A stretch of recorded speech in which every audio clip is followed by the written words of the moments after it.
A clarion call to, quote, walk back from the edge of the abyss.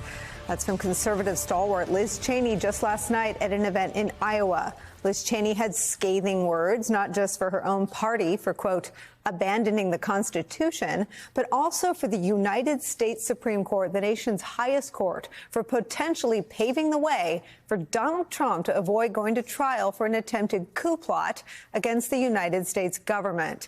Cheney urging the Supreme Court to grasp exactly what it is doing by slow-walking the Trump immunity case, where he is claiming that he's immune from prosecution for the insurrection because he was acting in his capacity as president. Listen to that. I think it's very important that the Supreme Court recognize that what he's doing is a delaying tactic, and that the American people, it cannot be the case that a president of the United States can attempt to overturn an election and seize power, and that our justice system is incapable of holding a trial, of holding him to account before the next election. That cannot be the case. Taking action that will result in further delay in preventing the American people from seeing that evidence in open court is itself suppression of the evidence, that the American people have a right to see that evidence, and the court ought to recognize that. It cannot be the case that our justice system is incapable of holding him accountable. From Liz Cheney. She's talking to you, Supremes.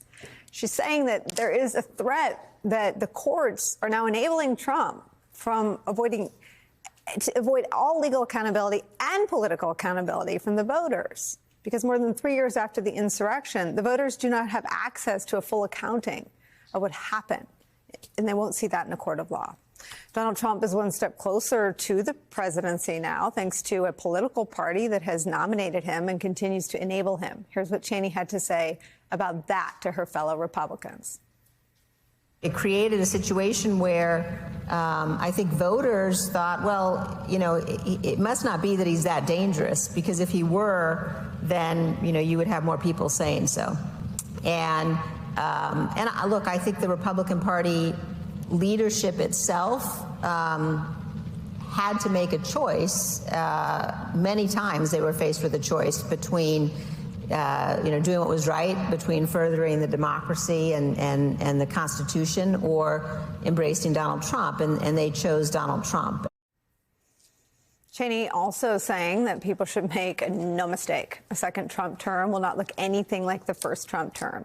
There will be no more adults in the room. No one in the administration will stand in the way of Trump shredding the United States Constitution. Instead, Trump, by his own admission, will install crackpots, more than willing to do his bidding. It's important to recognize, for example, what it would mean to have a president who refused to abide by the rulings of our courts. And when, you have a situation where the reason that our courts have the power that they do and that they have to have under our Constitution is because the chief executive enforces their rulings. The courts can't enforce their own rulings. And all you have to do is listen to what Donald Trump says, look at the filings that his lawyers have made in the immunity case and others.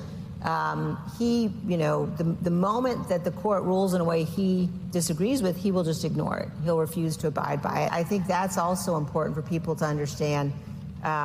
He will appoint people who will do his bidding. He will appoint people, and if they are nervous about doing his bidding, he'll offer them pardons, and he won't leave office. I mean, just think about, we know he tried once not to leave office, and he will have no incentive to guarantee a peaceful transfer of power and to leave office if he's elected again.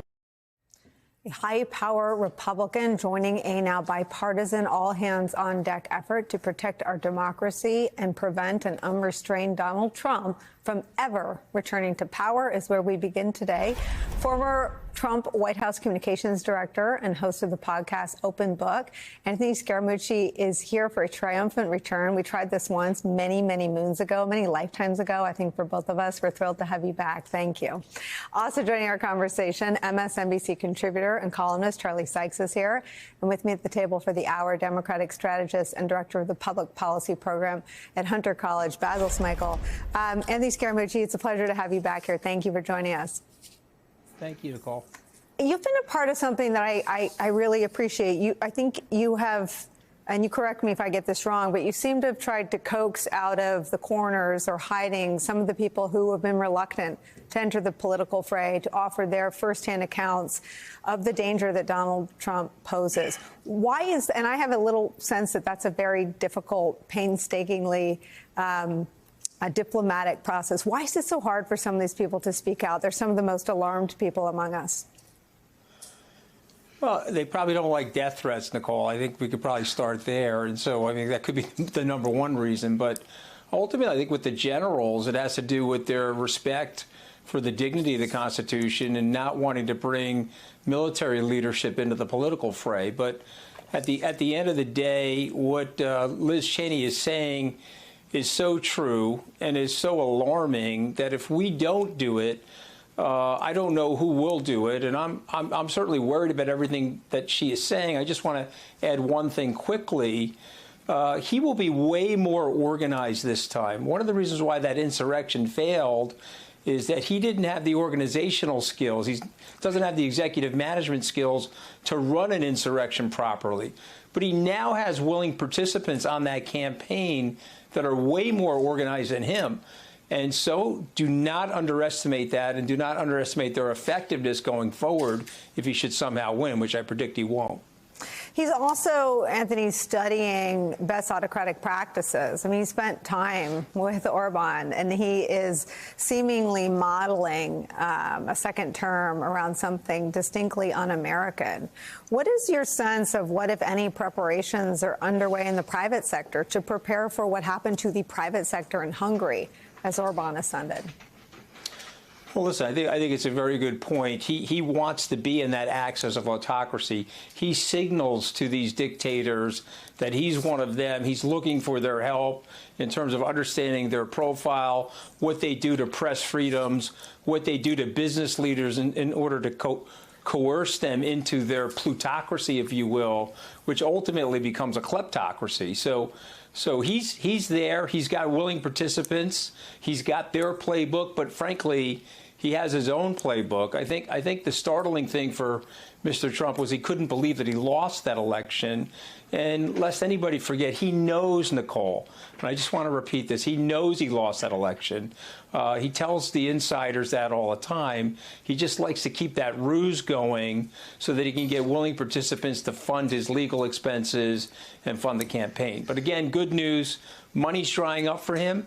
Lots of business leaders don't want to be affiliated with him, and the small donors are drying up as well, and that bodes well for the president.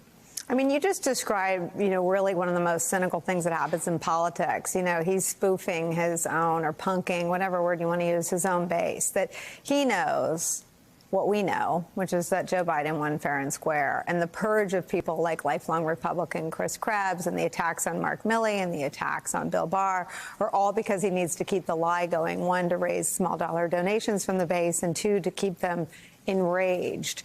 Do you think that, what is the best way to make sure that they know that he doesn't even believe the things he tells them?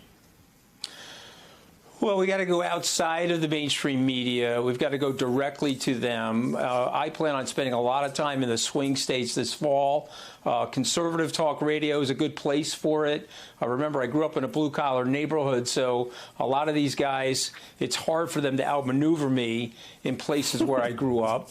And we gotta talk to them straight. And, since you're talking about Republicans that have failed the country, let's just mention Kevin McCarthy before you turn to another guest. I mean, this spineless guy, Kevin McCarthy, who I gave money to as a fellow Republican, and I know personally, could have put Trump through the ropes on the 7th of January. He had the votes to impeach him and roll it into the Senate, and they could have convicted him there. and we would not see the likes of Donald Trump. And then we could talk about how we're going to heal the Republican Party and re-strengthen our democracy. But because of his profile and cowardice, we're here now. We'll beat him, but it's going to be a tough. It's going to be a tough time this fall. But it just goes to show you the difference between profiles and courage. Liz Cheney, profiles and cowardice. Kevin McCarthy. Hey everyone, MSNBC has a new and improved app. You'll get real-time alerts and analysis, live blogs, in-depth essays, video highlights, and the best 2024 election coverage. Download the new MSNBC app. Here's how to do it. You tap on the App Store on your phone. You hit search on the bottom right corner. You type in MSNBC. You click on the MSNBC app. You click on Get or the cloud icon and enjoy it.